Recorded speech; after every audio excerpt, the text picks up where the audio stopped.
Olá, senhores, olá, senhoras. Sou o professor Cristiano Colombo, professor de Direito Civil aqui da Verbo, e nós vamos então desenvolver neste pequeno bloco dicas importantes para você que está se preparando e que está à beira, às raias, não da loucura, mas do exame de ordem. Ou seja, daqui a pouquinho você vai estar fazendo aí o exame de ordem, a primeira fase. E nós então estamos aqui para trabalhar os principais pontos, as principais dicas. Tá? Então é isso que nós vamos fazer. O Grupo Verbo sempre estando ao seu lado, estando próximo de você, nesse momento tão importante que é a prova da ordem, proporcionando as dicas dos professores e agora a dica de civil. Mas vamos lá, vamos começar falando aí do Código Civil. Se você quiser, abra o Código Civil, deixe o Código Civil aberto, que nós vamos agora pinçar artigos que, a meu ver, são importantes, são fundamentais para a prova da ordem. E vamos lá. Vamos começar falando um pouco do artigo 5º do Código Civil, um artigo muito importante que trata da maioridade, mas, senhores, vamos ter aqui uma visão bem própria da emancipação, um tema, uma temática importante que pode cair na prova. Vejam, a emancipação, ela se divide em legal, uma emancipação pode ser legal, pode ser judicial ou pode ser voluntária.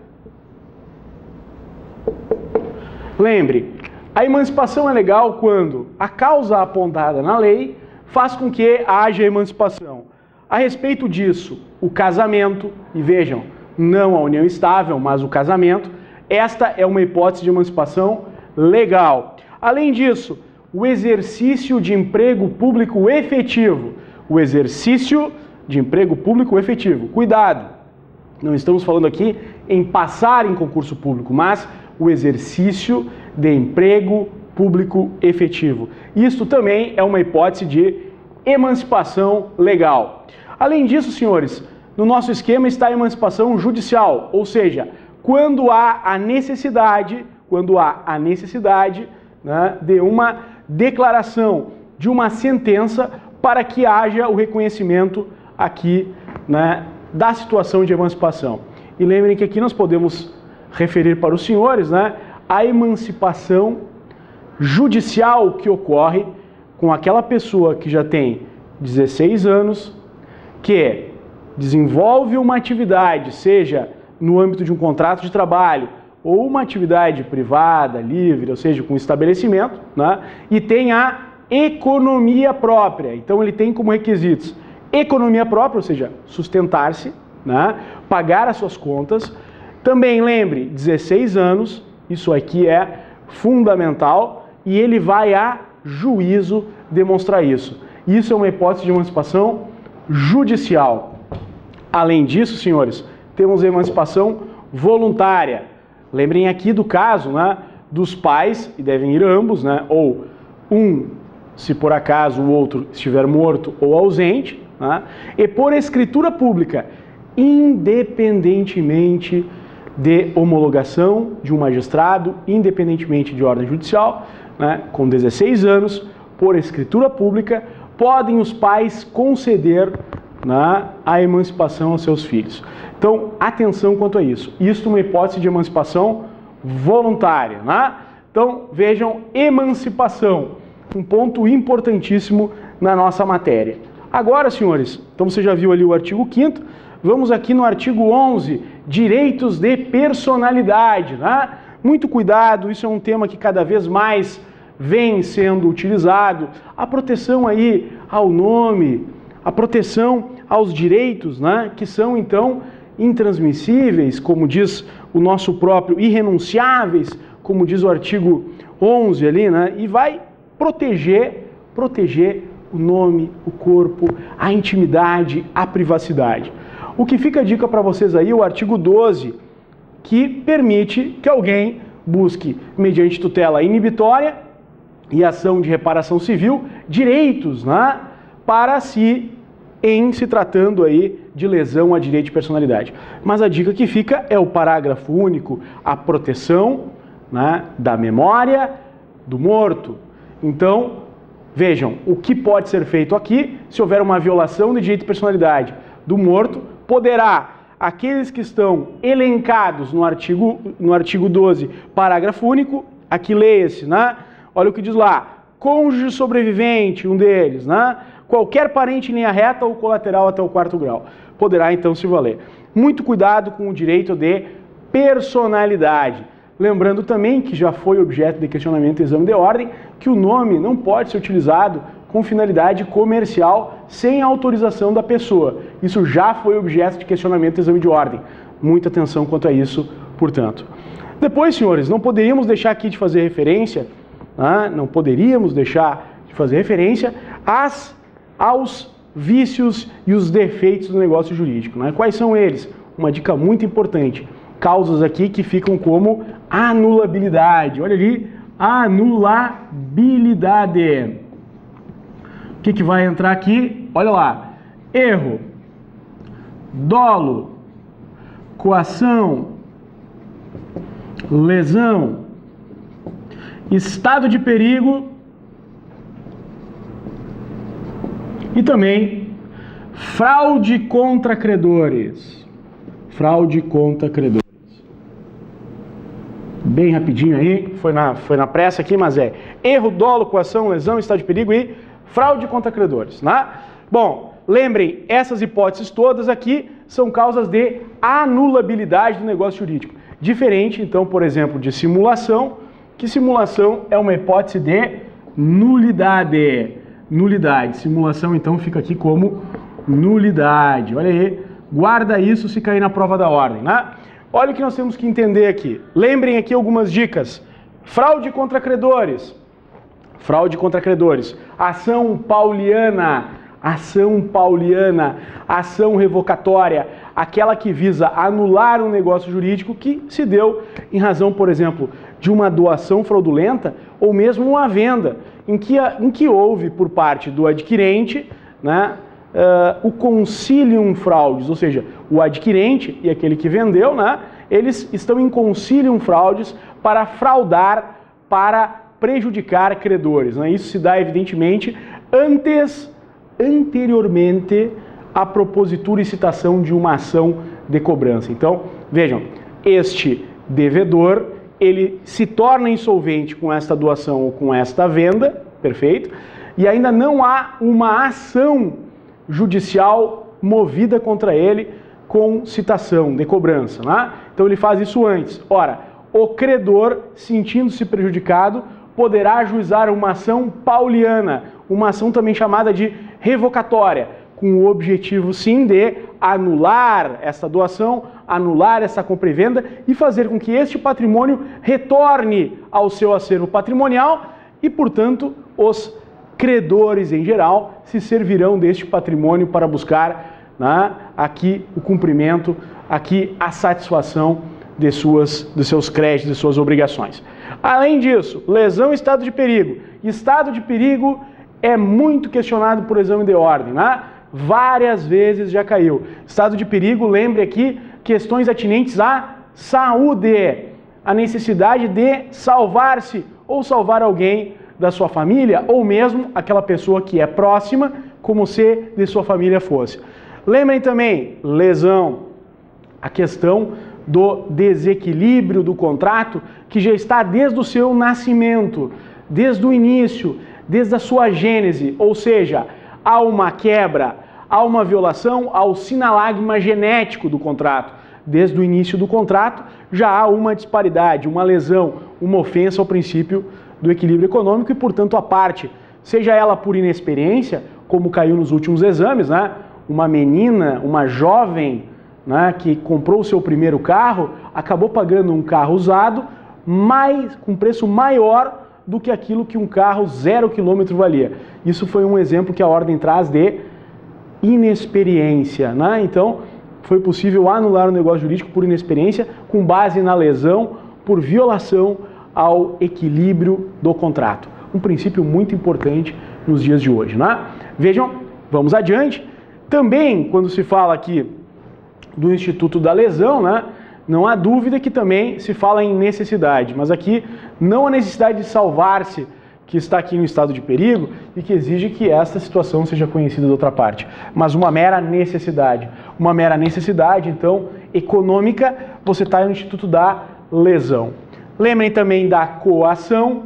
quando o paciente ele sofre, né, um perigo aos seus bens ou de sua família, alguém diz que vai então fazer mal a um familiar ou a si mesmo ou aos seus bens, e ele acaba então tendo que firmar um negócio jurídico, né? Então é possível aí anular o negócio jurídico por coação, né? Lembrem disso, que nós não aplicaremos ao temor reverencial, né, e também ao exercício regular do direito. O que quer dizer isso?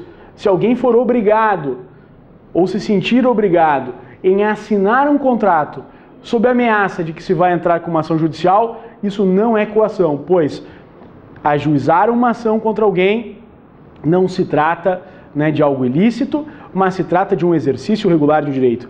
Como também, senhores, lembrem do temor reverencial, que também não vai se aplicar no caso de coação. Então, o que é coação? É quando alguém diz, olha, eu vou tocar fogo na sua casa, eu vou matá-lo, eu vou matar um familiar se não assinar, vou fazer mal a você se você não assinar esse contrato. Isto é a coação. O que não é coação? Você, por exemplo, ligar para uma pessoa e dizer, se você não assinar esse contrato hoje, eu vou lhe protestar, eu vou lhe colocar no Serasa, eu vou entrar com uma ação judicial. Isto não é coação. Por quê? Ajuizar uma ação, protestar e colocar o nome da pessoa no Serasa não são ilicitudes, são exercícios regulares de direito. Além disso, senhores, temor reverencial também não é hipótese de coação. Lembrem, alguém que assina um contrato, né, como por exemplo, fiador de uma pessoa que foi alguém que ajudou muito a família e que você não conseguiu dizer não, isso também não é aqui coação. Isso é considerado temor reverencial. Guarde isso, isso é muito importante. Além disso, o erro e o dolo, né? Ambos os casos, a pessoa quando assina, sofre aí uma questão séria quanto ao vício de consentimento, ou seja, há um vício de consentimento. A pessoa assina pensando que é uma coisa e é outra. A grande diferença entre elas, senhores, não esqueça, o erro é a pessoa somente que chegou a essa conclusão, enquanto que o dolo há um terceiro que de alguma forma está influenciando e fazendo com que a pessoa acredite nesta situação que não é a real, né? Então vejam aqui uma dica importante sobre vícios e defeitos. Não esqueça, simulação, causa de nulidade. Não esqueça disso. Pode cair na prova questões envolvendo simulação e querendo que você marque como anulabilidade. Lembre, o erro, o dolo, a coação, o lesão, estado de perigo e fraude contra credores, a lesão, estado de perigo e fraude contra credores, essas são causas de anulabilidade. Agora, a simulação não. A simulação é nulidade. Não esqueça disso. Isto é essencial, muito importante. E assim vou aqui folhando o nosso Código Civil até, vejam os defeitos, passo aqui pelos defeitos, um ponto importante aqui do nosso código, e lá pelas tantas, vejam, ingresso aqui no direito obrigacional, um direito realmente muito importante. Não esqueçam aqui a classificação, entrem firme na classificação das obrigações, né? Obrigações de dar a entrega de um bem, e não esqueça de uma coisa, né? Quando o vendedor, quando aquele que tem uma obrigação de dar, aquele que tem uma obrigação de entregar um bem, né?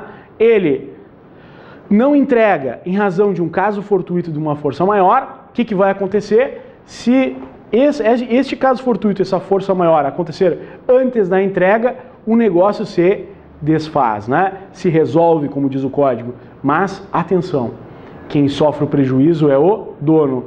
A clássica expressão res perit domino. Não esqueça disso. Então, eu fiquei de entregar um bem, me comprometi, por exemplo, de entregar uma coisa certa, como um carro devidamente emplacado. Antes da entrega, acontece um fenômeno da natureza, uma enchente, e faz com que esse carro se destrua totalmente e eu não consigo entregar. Mas eu já recebi o valor do dinheiro. O que eu vou fazer? Eu vou ter que devolver o dinheiro e res perit domino. Quem suporta o prejuízo vai ser o dono. Não esqueça disso, isso é um ponto fundamental. Além disso, não podemos deixar de falar aqui das obrigações de fazer fungíveis e infungíveis.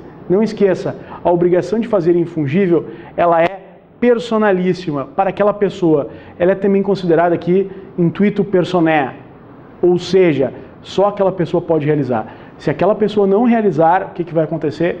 Indenização. Dever de indenizar perdas e danos.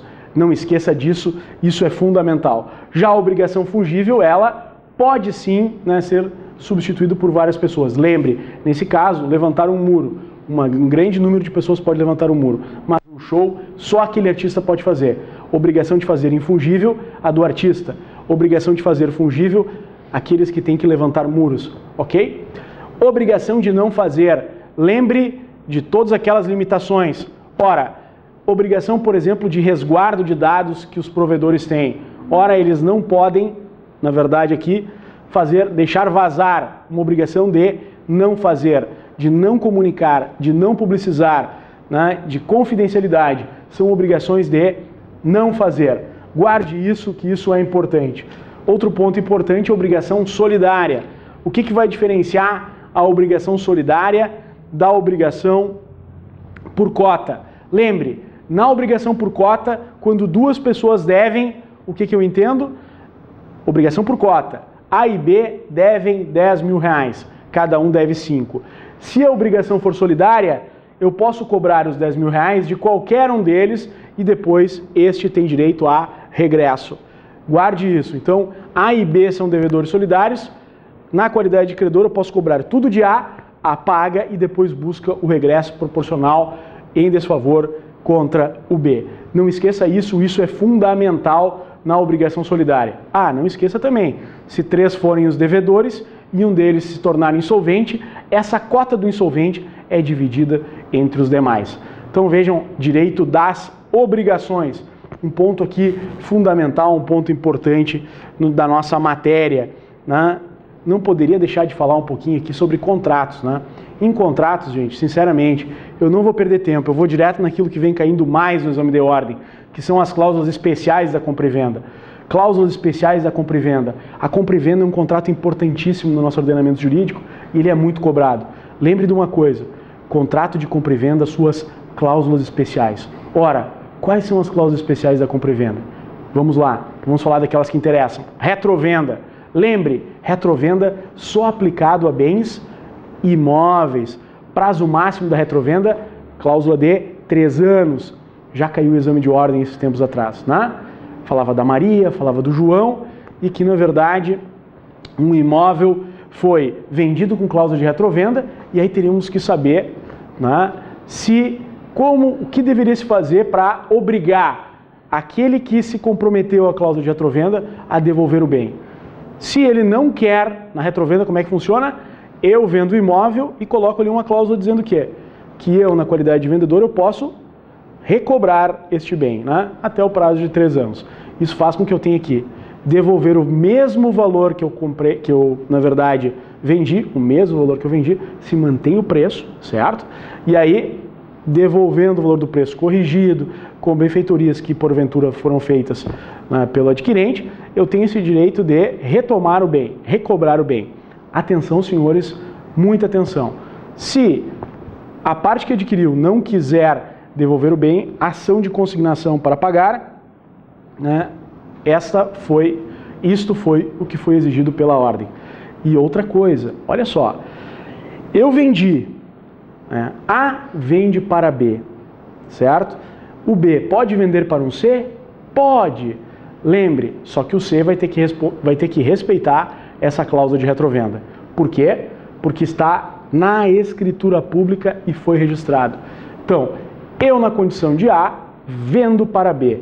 E colocamos lá uma cláusula de retrovenda, ok? O que vai acontecer nesse caso? Bom, nesse caso é o seguinte, se o B resolver vender para o C e vai vendeu para o C, eu na condição de A, dentro desses 3 anos eu posso ajuizar uma ação direta contra C e vou obrigá-lo também a cumprir a retrovenda. Por quê? Porque isso é uma cláusula especial que está registrada, que está em escritura e faz parte, está na matrícula também, né? Então vejam, retrovenda, bem imóvel, senhores, hein? Não esqueça. Vamos agora falar de uma outra cláusula especial, preferência. Preferência é uma cláusula importantíssima. Não esqueça, a preferência não mantém o mesmo preço da compra e venda. Vai o mercado dizer quanto é que é o valor, né? As ofertas, né? As propostas que forem enviadas. Isso é o que vai mensurar o valor dessa preferência. Agora, não esqueça de uma coisa, né? Essa preferência, prazo máximo, 2 anos para imóveis, né? 180 para móveis. Cuidado, cuidado mesmo. Aqui pode ser tantos bens imóveis como bens móveis, bens imóveis como bens móveis, ok? Então, não esqueça disso, que isso é fundamental. Além disso, senhores, vamos agora diretamente, tá, falar um pouquinho de direitos reais. Nos direitos reais, eu vou falar dos direitos reais de garantia, esses muito importantes. Lembrem, hipoteca. A hipoteca somente pode ser de bens imóveis. Lembre, a hipoteca é algo muito importante, porque vai envolver também navios e aeronaves, né? Uma hipoteca jamais pode limitar a venda. Não pode haver uma cláusula proibindo a venda de imóvel que está hipotecado. Isso já caiu na prova da ordem. E você não pode errar isso, né? Então, pode alguém estabelecer que este bem está hipotecado e ele é proibido de ser vendido? Não. A hipoteca não torna o bem indisponível. O bem pode ser vendido. Agora, é evidente que quem comprar esse bem vai levar consigo a hipoteca, né? Ou ainda poderá haver uma cláusula, esta sim, permitida em lei, que vence com a venda todo o valor da hipoteca, do crédito hipotecário. Isso pode acontecer também. Mas, atenção, hipoteca, portanto, é para bem imóvel, mais aeronave, mais navios, né?